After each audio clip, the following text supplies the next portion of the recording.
रामराजे नाईक पुन्हा एकदा प्रेमाची भाषा बोलतात, सगळं वैर विसरून राजकीय. मिलनाची भाषा बोललेली आहे. एका बाजूनेच प्रेम असून चालत नाही.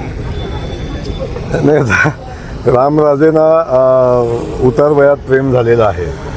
प्रेम करायचं असतं, एक वय असतं, त्या वयात प्रेम केल्यावर प्रेम भरत असतं.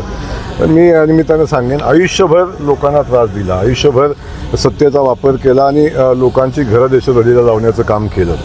तेव्हा आता अशा पद्धतीचं प्रेम जेव्हा आलं आहे तेव्हा मला वाटते आता या उतार वयात आलेलं जे प्रेम आहे हे आपल्यावर आलेलं जनतेचा विश्वास गमावून जी परिस्थिती निर्माण झालेली आहे आणि त्यातून जी असुरक्षितता निर्माण झाली आहे त्याचा परिणाम आहे.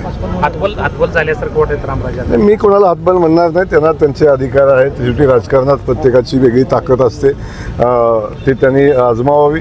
सत्ता असताना आणि कायम मंत्री असताना, सभापती असताना लोकांना त्रास देताना, राजकारण करताना मजा वाटते. एकदा त्या सगळ्या परिस्थितीनं बाजूला असल्यावर एकदा राजकारण आणि समाजकारण आणि एकदा निवडणुका कराव्यात, म्हणजे बाकी सगळ्या गोष्टी लक्षात येतात. उतार वयात त्यांना शहाणपण सुचले आता वृत्तपत्र त्यांचं सुरू. आता मी शहाणपण आहे का काय मला कल्पना नाही, पण उतार वयात त्यांना हे सगळं सुचलंय, म्हणजे वेळ निघून गेलेली आहे ना त्याची. मनोमिलनाची शक्यता कमी आहे. आता कुणासोबत त्यांना मनोमिलन करायचं आहे त्या दोघांना विचारायला पाहिजे. मनोमिलन करत असताना आपण सगळ्यांनी बघितलं की मनोमिलनाची इच्छा दोघांची असायला लागते. ते पण तसंच त्यामुळं एका बाजूने असून चालत नाही. आता कुणाच्या बाजूने त्यांना विचार. आपल्याकडनं काय फुल दिलं जाणार आहे का प्रेमाचं, गुलाब, टाळी फूल काय?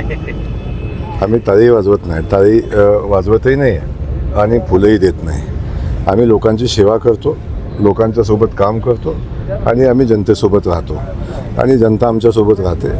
हेच आमचं फुलं आहेत आणि हेच आमचं प्रेम आहे.